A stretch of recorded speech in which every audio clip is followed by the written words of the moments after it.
the second Bond movie of the double feature review today. Or, when you get this, it'll probably night time for me. Anyway, I digress. Yes, guns, girls, and gadgets. DB5s, beautiful cars, beautiful women, and excellent action. Spy action with, yes, 007, Sean Connery, as the titular character in Ian Fleming's James Bond. Stay with me, for you only live twice.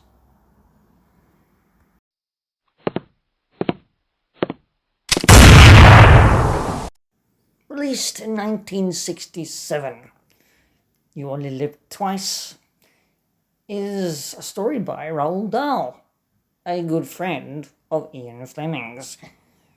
This is where we meet the dreaded and the despicable and the cat-loving, yes, you guessed it, you didn't see him before, as it was played by Max von Sydow in From Russia with Love, and the Dr. No actor in, yes, the one we just actually talked about in Thunderball.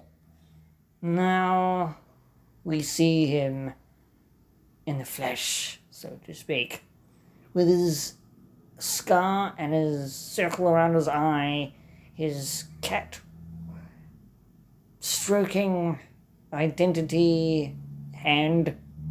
I don't know where I was going with that. Yes, Mr. Blofeld. Feld himself. Is it Blofeld or Blofeld? Who knows? Let's not split hairs, because Bond surely didn't. Now, let's get to some factual information on this awesome MGM UA, United Artists, Eon Productions, Harry Salzberg, Albert R. Broccoli produced Bond film. Here is just the little outline, the little blurb of You Only Live Twice. An American space capsule supposedly gets abducted by a Russian spaceship. However, as James Bond discovers that Spectre is responsible for it, he embarks on a mission to unearth the motive behind it. And now, here is some of the factual information. I hope you enjoy this. Only Live Twice, 1967. Directed by Lewis Gilbert. You Only Live Twice is a 1967 spy film, and the fifth in the James Bond series, produced by Eon Productions, starring Sean Connery as the fictional titular character MI6 agent James Bond. It is the first Bond film to be directed by Lewis Gilbert, who later directed the 1977 film The Spy Who Loved Me, and the 1979 film Moonraker, both starring Roger Moore. Screenplay of You Only Live Twice was written by Roald Dahl, and loosely based on Ian Fleming's 1964 novel of the same name. It is the first James Bond film to discard most of Fleming's plot, using only a few characters and locations from the book as the background for an entirely new story. Right, let's continue. In the film, Bond is dispatched to Japan after American and Soviet crewed spacecraft disappear mysteriously in orbit, each nation blaming the other amidst the Cold War. Bond travels secretly to a remote Japanese island to find the perpetrators and come face to face with Ernst Stavro Blofeld, the head of Spectre.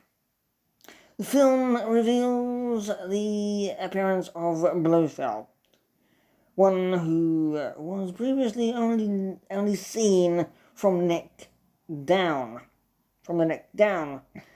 Spectre is working with the government of an unnamed Asian power, implied to be the People's Republic of China, to provoke war between the superpowers. During the filming in Japan, it was announced that Sean Connery would retire from the role of Bond, but after one film's absence, he returned in 1971's Diamonds Are Forever. And later, 1983's non-Eon Bond film, Never Say Never Again, You Only Live Twice, received positive reviews and grossed over $111 million worldwide box office. However, it was the first Bond film to see a decline in box office revenue, owing to the oversaturation, if I can get that word out, oversaturation of the spy film genre from Bond imitators, including a competing Bond film, Casino Royale, from Columbia Pictures in 1967. The Bond series continued on Her Majesty's Secret Service in 1969, the first film without Sean Connery in the lead role. So as I fluffle my way through, if that's the word, we will continue with the production side as always. On Her Majesty's Secret Service was the intended next film after Thunderball, 1965, but the producers decided to adapt You Only Live Twice instead, because OHMSS would require searching for high and snowy locations. Lewis Gilbert originally declined the offer to direct, but accepted after producer Albert R. Broccoli called him, saying, you can't give up this job. It's the largest audience in the world. Peter B. Hunt, who edited the first 5 Bond films, believed that Gilbert had been contracted by the producers for other work, but they found they had to use him. Ted Moore, the director of photography on the first 4 films, was unavailable because he was filming A Man for All Seasons and was replaced by Freddie Young. Gilbert, Young, producer Broccoli, and Harry Saltzman, and production designer Ken Adam and then went to Japan, spending 3 weeks searching for locations. Spectre's Shore Fortress headquarters was changed to an extinct volcano after the team learned that the Japanese do not build castles by the sea. The group was due to return to the UK on a BOAC, Boeing 707 flight, BOAC Flight 911, on 5th March 1966, but cancelled after being told they had a chance of to watch a night demonstration. That flight crashed 25 minutes after takeoff, killing all on board. Wow. In Tokyo, the crew also found Hunt, who decided to go on holiday after having his request to direct declined. Hunt was invited to direct the second unit for You Only Live Twice and accepted the job. So that's a bit of a lot to take in, but as I continue this, because it's intriguing to me, and hopefully is intriguing to you. Unlike most James Bond films, which usually feature various locations around the world, almost the entire film is set in one country, and several minutes are devoted to an elaborate Japanese wedding. This is in keeping with Fleming's original novel, which also devoted a number of pages to the discussion of Japanese culture. Toho Studios provided sound stages, personnel and the female Japanese stars to the producers. Alright, we will continue, but not with production. We will go and find the other material. I won't read you too much about the casting because it is a long read. It's a good read, but this bit here, the start of it, with Sean Connery getting tired of his character, James Bond, intrigued me a little bit more. Okay. When the time came to begin You Only Live Twice, the producers were faced with the problem of a disenchanted star. Sean Connery had stated that he was tired of playing James Bond and all of the associated commitment, time spent filming, publicising each movie, together with finding it difficult to do other work, which would potentially lead to typecasting. Saltzman and Broccoli were able to persuade Connery by increasing his fee for the film, but geared up to look for a replacement. Now, there is other castings here. Original casting by producer Harry Saltzman with Jan Weirich to play Blofeld. Upon his arrival at the Pinewood set, both producer Albert R. Broccoli and director Lewis Gilbert felt that he was a poor choice, resembling a poor, benevolent Father Christmas. Nonetheless, in an attempt to make the casting work, Gilbert continued filming. After several days, both Gilbert and Broccoli determined that Weirich was not menacing enough and recast Blofeld with Donald Pleasance in the role. Pleasance's idea for Blofeld's appearance including a hump, a limp, a beard, and a lame hand before he settled on the scar. He found it uncomfortable, though, because of the glue that attached it to his eye. So that's interesting. Yes, well, sometimes that, if an actor doesn't work for you, and you have the opportunity to do that, you go ahead with it. You recast if he's not fit for that character. It happens all the time. And in this case, Donald Pleasance won out in the end. As I get into the Little Nelly, fantastic, heavily armed WA-116 auto gyro, I'm going to begin with this little tidbit here, which I found, again, quite interesting. Large crowds were present in Japan to see the shooting. A Japanese fan began following Sean Connery with a camera, and police had to deal with fan incursions several times during shooting. Okay, now to the awesome auto gyro, which apparently was a little bit of a hassle.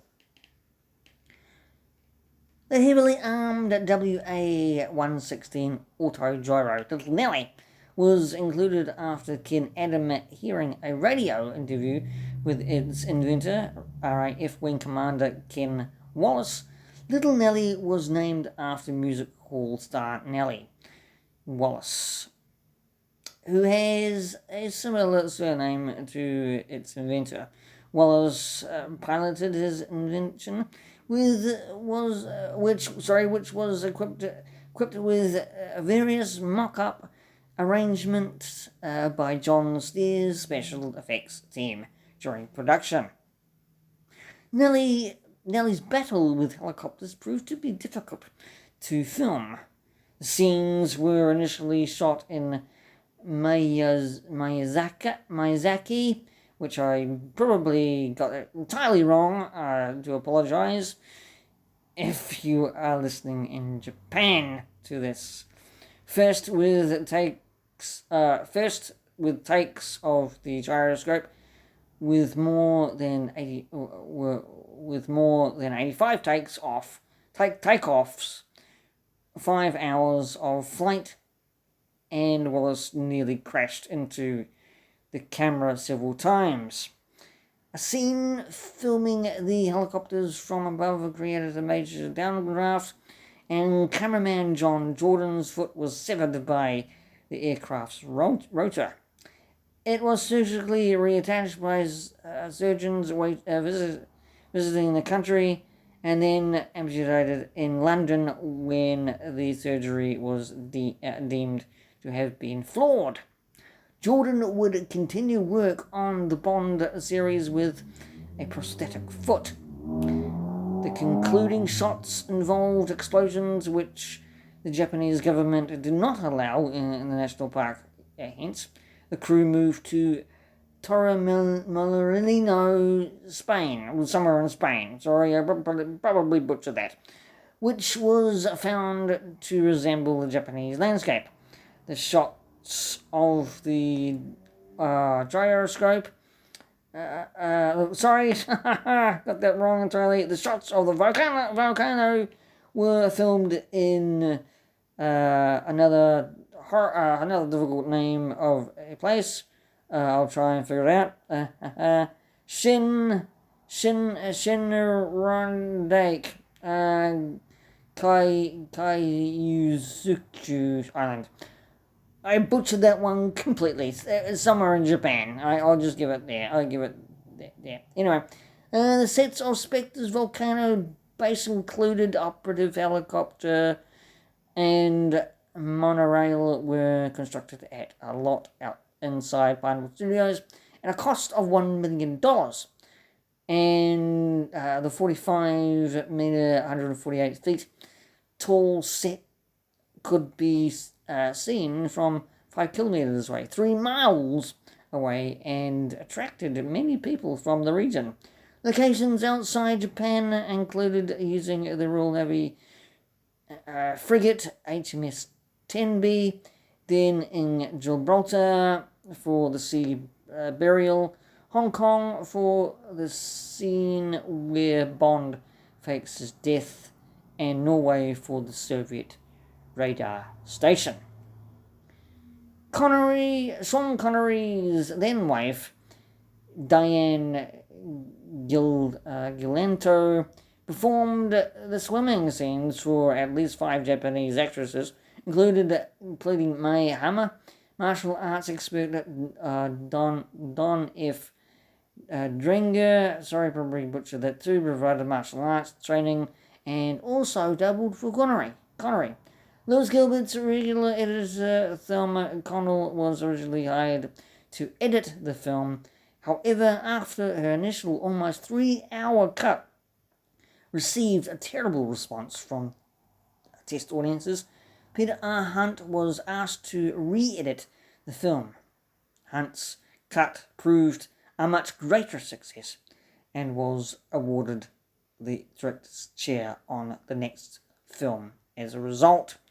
Okay, well now, this will be the final thing I'm going to read, and this is the music. As I love the music, I've always loved the soundtrack. I grew up listening to various soundtracks, including the Bond soundtracks, and the soundtrack was the 4th of the series to be composed by John Barry. He tried to incorporate the elegance of the Oriental sound with Japanese music and inspired tracks. The theme song, You Only Live Twice, was composed by Barry and lyricist Leslie Bricus, and sung by Nancy Sinatra after later her father Frank Sinatra. Nancy Sinatra after her father Frank Sinatra passed on the opportunity. Nancy Sinatra was reported to be very nervous while recording. First, she wanted to leave the studio, then she claimed to sometimes sound like Minnie Mouse. Barry declared that the final song uses 25 different takes. There are two versions of the song "You Only Live Twice," sung by Nancy Sinatra. One directly from the movie soundtrack, and the second one for record release, arranged by Billy Strange. The movie soundtrack song is widely recognized for its striking opening bars and oriental flavor, and was far more popular on radio. The record release reached number 44 on the Billboard charts in the US and number 11 in the UK. Both versions of the title song are available on CD. Probably now on Spotify and everywhere else. So, again, I fluffled my way through it. This is a popcorn movie. Again, you can sit down and watch it and have fun. This, yes, it's a Cold War film, as most of these Bond Sean Connery's does imply. And yes, you have bad guys, and you have now the introduction to Ernest Stavro Blofeld and his cat, who really, to say the least, was interesting to see. That cat got freaked out, immensely freaked out. He was clawing at Donald Pleasance's costume and probably his skin. You didn't really hear that, but every time I watch this film, I enjoy it. I get really engrossed with the cat being stroked so much and freaked out so much by the gunfire. It just, if you can see my face, it's just like, oh my God, that poor cat. Why are you tormenting him so much? Anyway, funny as, but it is frightening for cats to probably watch. I digress. But if you want a good Bond movie you can't go wrong with, apparently, was going to be Sean Connery's last, as he was going to retire, as you probably heard in my factual information that I tried to get out. So, it wasn't, of course. Yes, we'll be reviewing and talking about on Her Majesty's Secret Service with George Lazenby's James Bond, be it his first and only one, and then, yes, they got Sean Connery back to do Diamonds Are Forever, and that was his last one he done. Anyway, interesting little tidbits. I love this film as well. Mind you, I say that about every Bond film, and call me biased. I love it because Q came out to Japan and he bought little Nelly. That scene where Sean Connery defeats all these helicopters and his lines are saying they made advances on Nelly was just brilliantly funny. And I actually might leave you with that that scene. Yes, I will. I'll leave you with that scene, and I'll be back to say all thank yous, and please like, share, and subscribe, and all that kind of stuff. Okay, right. Enough of me babbling on. Here is the fight with Little Nelly and that awesome funny line. Okay, I'll be back.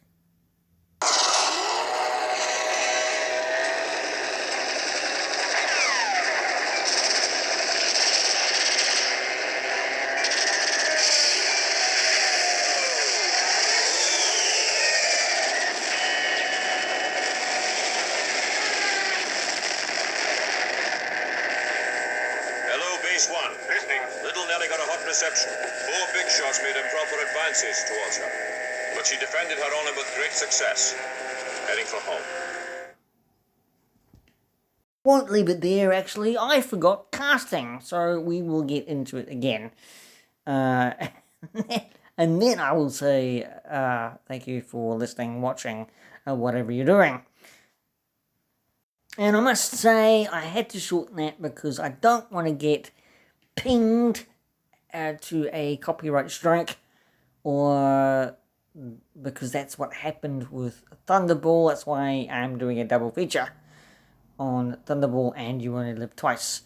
So that's why I had a little bit of music in it, and so I cut it short, but it still has that line in it. It's brilliantly funny.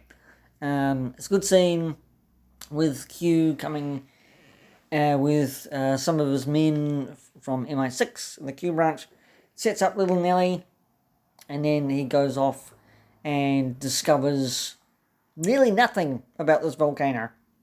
He just thinks it's a normal volcano, but really it's not. It's Blofeld's base. And then he gets attacked and advanced on, and that's why I wanted to share with you that specific battle scene, because it's one of my favourite scenes. I must say, it's one of my favourite scenes. It's funny, it's hilarious, seeing this Little Nelly in the sky. Yes, it was so hard to film, but it really paid off to be a quite exciting scene and sequences of events. To actually destroy 4 helicopters. This little guy, little girl, little woman. I don't know.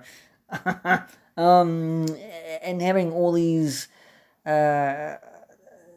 missiles on it, and this machine gun. It was just hilariously funny, and equipped with all these weapons to destroy little mines that floated down and destroyed a helicopter. Just brilliant, absolutely brilliant. What can I say? Anyway, I will continue with this. You Only Live Twice. I've now going to tell you about the cast and crew and the box office take. I must add this.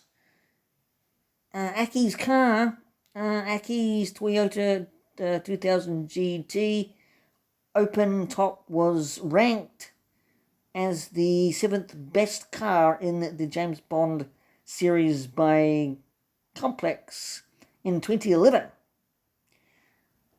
was an awesome car. I loved it. Mind you, it was a little bit difficult to actually, you had to go over to the back seat and talk to Tanaka. And that was only a little bit odd shaped to the car, but it is a sleek white Toyota. Really, really cool looking. It's like a spider, really. But a little bit different. Anyway, loved it. Just wanted to point that out as well. Okay. Cast and crew, director, and so on and so forth. Directed by Lewis Gilbert, screenplay by Roald Dahl, and everybody really knows who Roald Dahl is, right? Hopefully you do. Good friends with Ian Fleming, also. Screenplay, of course, is Roald Dahl. Beating myself here. Additional story material by Harold Jack Bloom. Based on You Only Live Twice by Ian Fleming. Produced Harry Saltzman, Albert R. Broccoli, of course. Starring Sean Connery, was supposed to be his last one, outing as the titular James Bond 007. Cinematography of Freddie Young, edited by Peter Hunt. Music by John Barry, of course. Production company, P.G.M Productions.